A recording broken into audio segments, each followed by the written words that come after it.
Champion du monde! Champion du monde! On vous avait dit, le football va gagner! Le football a gagné! L'Argentine, vous avez cru quoi? Tenir 120 minutes face à nous? Vous êtes malade! Voilà! Pardon Ferran, je suis nul! Comment j'ai pu te critiquer? T'es le meilleur joueur du monde! Enfin une deuxième étoile! J'ai souffert! Vous vous rendez pas compte à quel point j'ai souffert?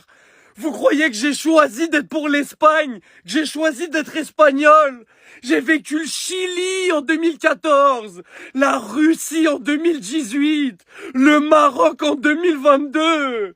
Je reviens trop loin, on revient trop loin. La meilleure équipe du monde a fini championne du monde. C'est aussi simple que ça. La seule équipe de l'histoire à le faire en encaissant un seul but alors qu'il y a 8 matchs. Tous nos matchs quasiment ils sont maîtrisés. Un parcours du combattant avec le Portugal, la Belgique, la France et l'Argentine. Ils y sont tous passés dans la machine à laver. Tous. Pendant encore 2 ans, je peux dire qu'on est champion d'Europe en titre. Et pendant encore 4 ans, qu'on est champion du monde. La meilleure nation du monde est sur le toit du monde. Avec les meilleurs joueurs du monde. Oui, je mélange tout, mais laissez-moi, j'ai le droit. Merci le football. Merci les émotions. Je vais même pas me plaindre si le Barça prend pas la Ligue des Champions. J'ai trop bien graille. J'ai trop bien graille en 2026.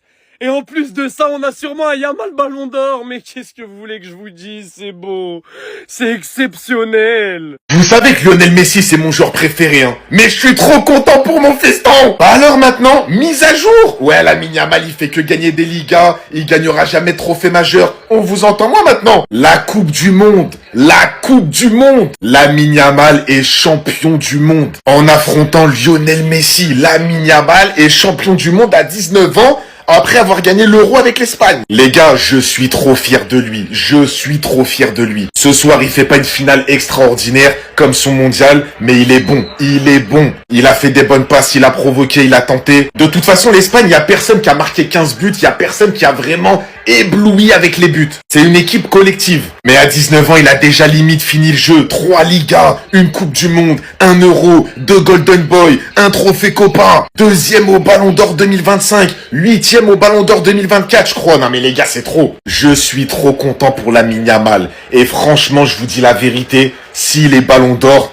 il n'y a même pas à parler, ce sera mérité. Il fait une saison avec le Barça où il est meilleur joueur de son championnat, meilleur passeur de son championnat, et il est champion du monde. Quand c'est les autres joueurs, vous êtes les premiers à nous parler de palmarès, mais quand ce sera Yamal, là, bizarrement, vous allez dire le contraire. Lamine Yamal, Ballon d'Or. Les gars, campeones, campeones. L'Espagne est championne du monde. Et encore une fois, on va pas mentir, c'est le football qui a gagné. Victoire totalement méritée des Espagnols. Il y a eu que 1-0. C'est allé au bout des prolongations. Mais ils auraient dû gagner avant les 90 minutes. Lamine Yamal qui est donc champion du monde à 19 ans. Il vient juste d'avoir 19 ans. Ferran Torres, super sub. Il rentre, il marque. Il est en mode Iniesta. Il marque dans les prolongations. C'est un joueur qui a été beaucoup critiqué. Mais là, ça y est, il a l'immunité. Et franchement, cette équipe d'Espagne, chapeau, bravo, bravo, bravo. C'est trop fort. En fait, c'est maîtrisé. Les gars, ils maîtrisent leur jeu, ils maîtrisent leurs adversaires. Quand ils ont le ballon, tu peux pas leur prendre parce qu'ils sont trop forts techniquement et tactiquement. Et quand ils perdent la balle, leur pressing, il est tellement fort, tellement bien fait que tu perds la balle aussi vite et qu'ils la récupèrent super vite. Et après, quand ils l'ont, tu peux pas la récupérer. Donc c'est pour vous dire qu'en fait, cette Espagne, c'est un cercle vicieux. Quoi que tu fasses, tu peux rien faire. Ils sont trop forts. Franchement, le coach, bravo. À chaque fois qu'il a fait des changements, ça a été des changements payants, que ce soit Merino dans les tours précédents ou aujourd'hui avec Ferran Torres. C'est une équipe qui a encaissé que 1 but sur toute la Coupe du Monde. Ça n'a pas été une équipe spectaculaire, hein. Mais c'est une équipe que personne n'a réussi à déranger. C'est ça la vérité. Personne n'a réussi à embêter l'Espagne. À part le Cap-Vert. Attention. J'avais oublié. Leur victoire, elle est totalement méritée. Franchement, s'ils auraient perdu au tir au but, ça aurait été un scandale, ça aurait été un vol, ça aurait été un braquage comme pas possible. Donc chapeau à cette équipe d'Espagne. Et n'oubliez pas un truc, moi je suis un footix. Donc, je suis champion. Campeones, campeones.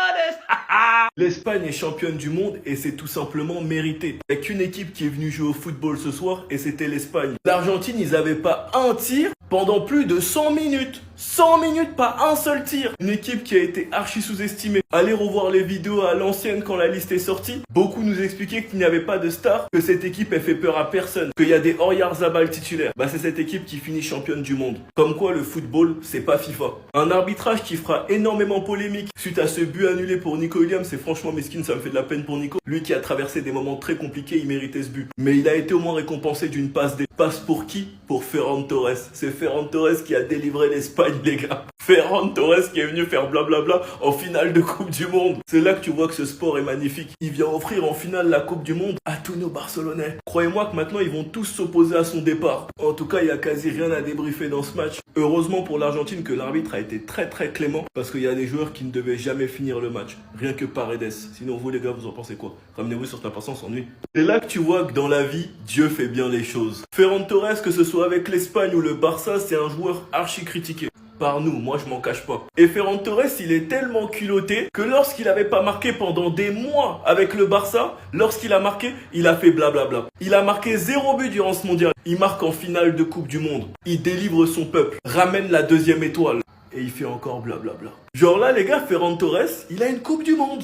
En étant buteur en finale de Coupe du Monde. Il va arriver au Barça en patron. Moi, vous voulez pas me prolonger? Vous voulez pas me donner les clés à ce poste-là? Moi, j'ai marqué en finale de Coupe du Monde. Quand tu sais que lors de la dernière victoire de l'Espagne en Coupe du Monde, Iniesta a marqué un but à la 116e minute. Et tu vois Ferran Torres marquer à la 106e minute, il rentre tout simplement dans l'histoire du football espagnol. En étant game changer, en réalisant une superbe entrée, accompagné de son amoureux Pedri. En tout cas, là maintenant, la valeur marchande de Ferran Torres va exploser. Mais je connais Deco, c'est bon, c'est terminé. Il va mettre tapis et va le prolonger. Et en termes de confiance, là, il doit être au max. Sinon, vous les gars, vous en pensez quoi? Ramenez-vous sur la patience ennui.